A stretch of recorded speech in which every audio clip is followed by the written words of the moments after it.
In this lecture and the lecture after it, we're going to finish out the protocols that we use on our network and over the internet. And we start out with the ARP protocol or Address Resolution Protocol. And that is what we use to translate our IP addresses into MAC addresses. And ARP, much like most of IPv4, it is trusting, meaning it doesn't have security built in. Anyone can respond to an ARP request. If you look at the image over here on the right, you can see the system sends a request out. Does anyone know the physical address for this IP address? It is sent out as a multicast to everybody on the network, and then either a switch or the physical device replies back in unicast saying, yes, here's the MAC address of that device. But anyone can reply back, and that is what an ARP poisoning attack is, or a cache poisoning attack. An attacker sends fake ARP responses back, and it often does that with critical ARP entries. That could be the default gateway. It will tell the machine to send all your outgoing traffic to this MAC address, which then is the attacker and not the real default gateway. And we can, as a countermeasure, hardcode our ARP entries for the really critical devices, like our default gateway. Another place where we use ARP, or in this case reverse ARP, is on our diskless workstations to get them the IP addresses they need to work. And as you can hear from the name, reverse ARP, it is done in reverse. It sends out, hey, this is my MAC address, and it then gets the reply, well, if that is your MAC address, here is your IP address. Next up, we have ICMP, or Internet Control Message Protocol. If you worked in IT for a while or you're a network administrator, then you've probably used it hundreds of times to troubleshoot. It's used to help with IP addressing, but it can also be used for pings and TTL exceeds in traceroute. You can send an ICMP request or a ping to see if a certain host is up. If the host is up and they don't have ICMP blocked, it will reply back. If you look at the top image over here on the right, you can see I've typed ping isc2.org. That is IC2's website. That is then translated into the actual IP address. And since IC2 does not have ICMP blocked, it replies back from that address with the size of the ping, how long it took to get from us to the website and then back, and then a time to live. You can see it is 32 bytes. The time is 73 to 76 milliseconds, so less than a tenth of a second, and the time to live is 128. If we do a normal ping on, for instance, a Windows workstation, you get 4 ping replies back. If we get a reply back, well then it is up.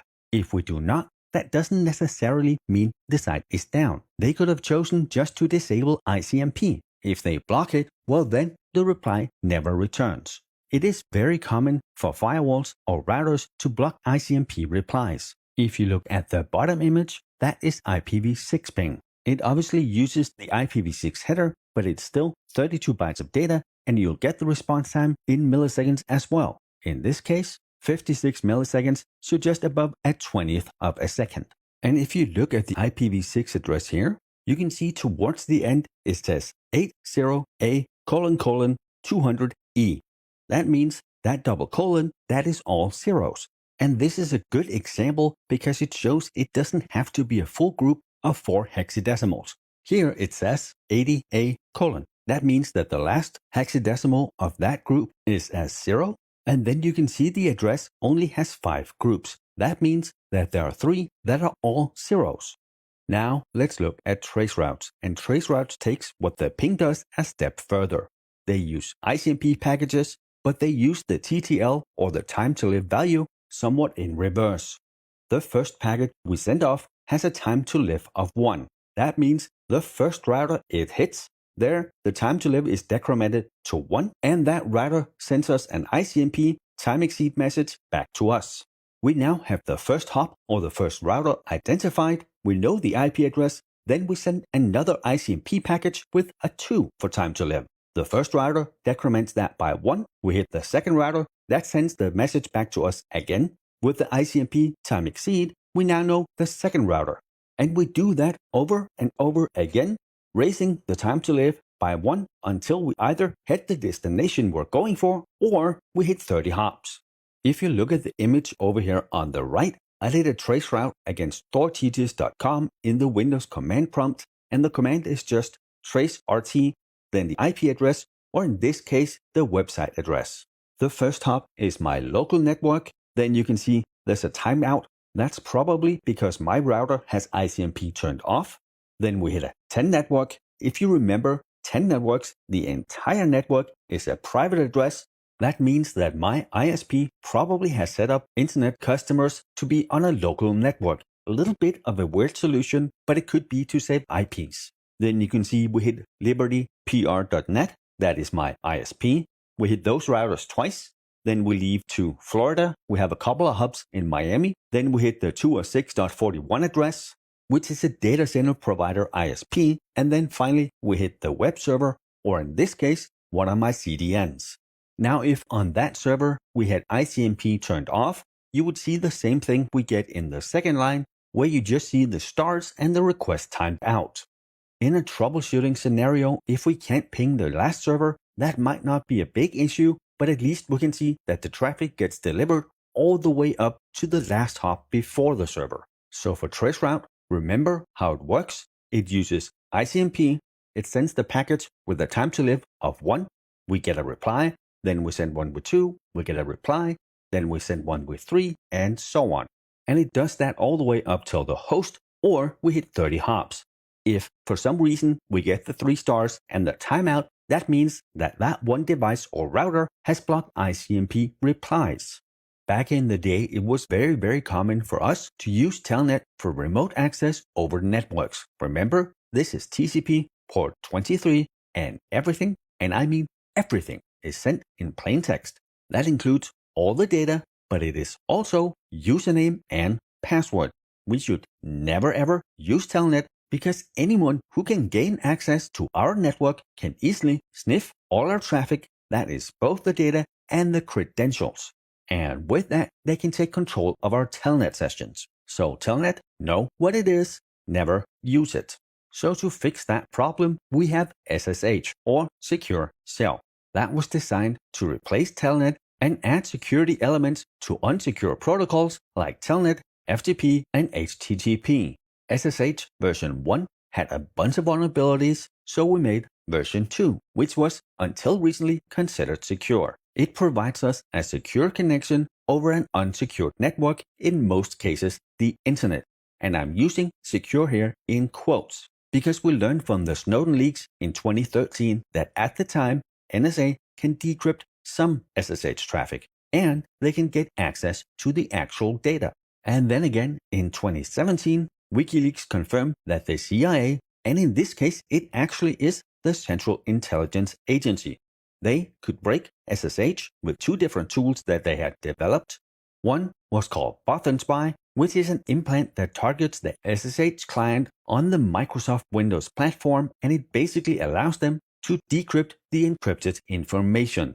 The other tool is called Gaia Falcon, and that also works as an implant that targets the OpenSSH clients on the Linux platforms CentOS, Debian, RHEL, SUSE, and Ubuntu. So while the average hacker might not have access to these tools, just understand that SSH at the moment should not be considered secure. And that is really what is happening with most encryption.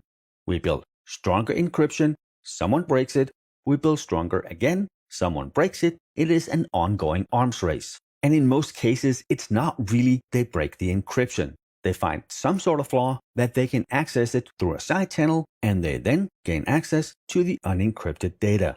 We have talked about this earlier. It is not just attackers or hackers, it is nation states hacking each other, compromising the data. This is a 9-to-5 job.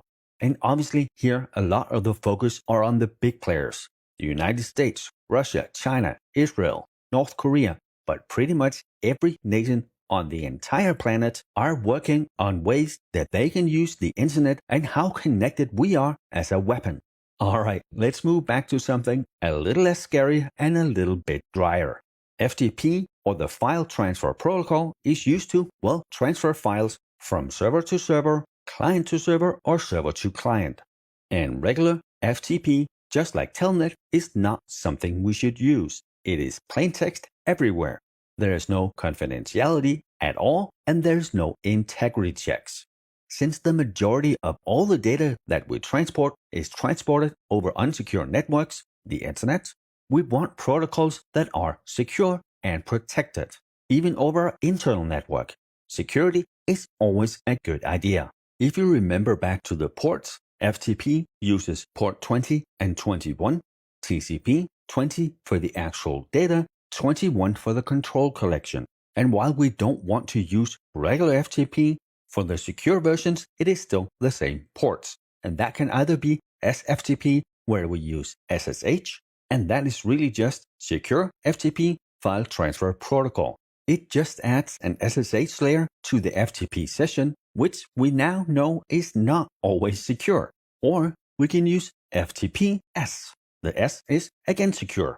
And here we use TLS or SSL to add that security layer to our basic FTP session.